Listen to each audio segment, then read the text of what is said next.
Welcome to the history of Star Trek, the M-113 Salt Creature. Don't forget to subscribe, we've got new episodes every Saturday morning.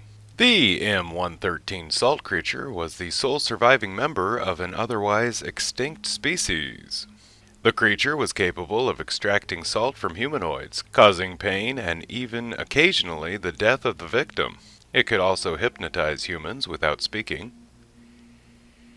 In 2266, this creature was encountered by the crew of the USS Enterprise, who ultimately killed it in self-defense. An entire civilization of this creature's species once lived on the planet M-113. The creatures needed salt to survive, and so were fundamentally affected when, at some point before the 23rd century, the planet lost its supply of salt due to the scarcity of the substance. The native civilization collapsed and the creature species was driven to the brink of extinction. In 2364 or 2365, the last of the M-113 creatures murdered Nancy Crater, an act that almost drove her widower, Professor Robert Crater, to destroy it in the end. The fact that it was the last of its kind, or perhaps the ability to assume any form, stayed his hand, and he lived with it for a year or more. In 2266, the remaining creature was given the opportunity to secure more salt, which was apparently vital as the Crater expedition was dangerously low on salt by that time. When the USS Enterprise visited M-113 for routine medical checks of the two scientists working there, unaware that Nancy Crater had been killed, hungering for the salt in human bodies, the creature eventually saw humans chiefly as food and proved highly dangerous.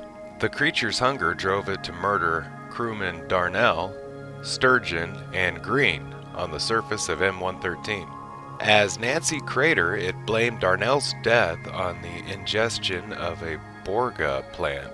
Impersonating crewman Green, it returned to the Enterprise, where chance saved yeoman Jancy Rand from becoming its next victim. It followed her when she brought Sulu his dinner, and might have murdered both officers, except that Beauregard, a curious plant in the botany section of the Life Sciences Department, scared it off. An encounter with Uhura as a crewman drawn from her mind also proved frustrating for it. Seconds from killing her, it was distracted by Sulu and Rand. It later murdered an engineering technician named Bernhardt on Deck 9. Around this time, Captain Kirk and Lieutenant Commander Spock found Professor Crater at the surface of M-113 and returned to the ship with him.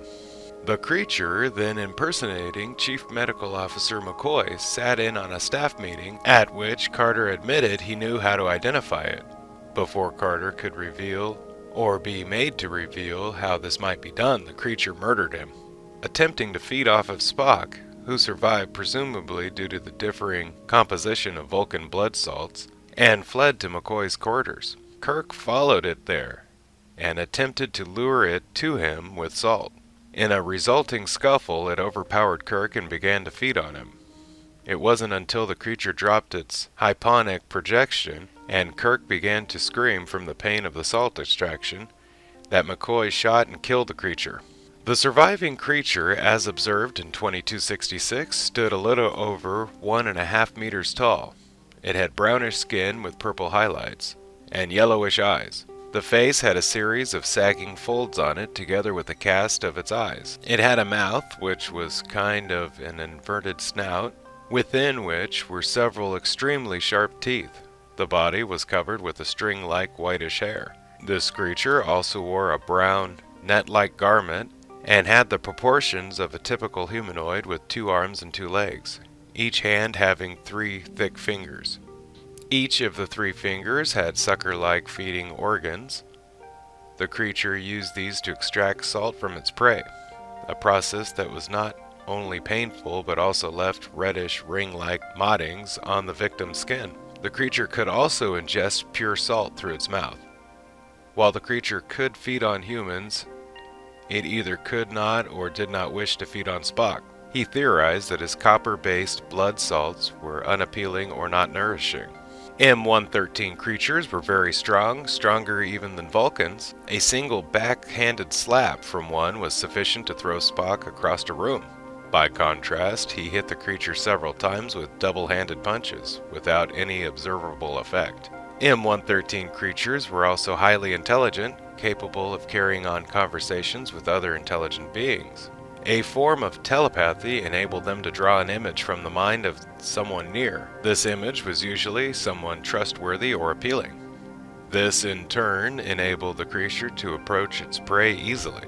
Furthermore, the M-113 creature could even simultaneously appear as a different image to each individual who stood in the same room.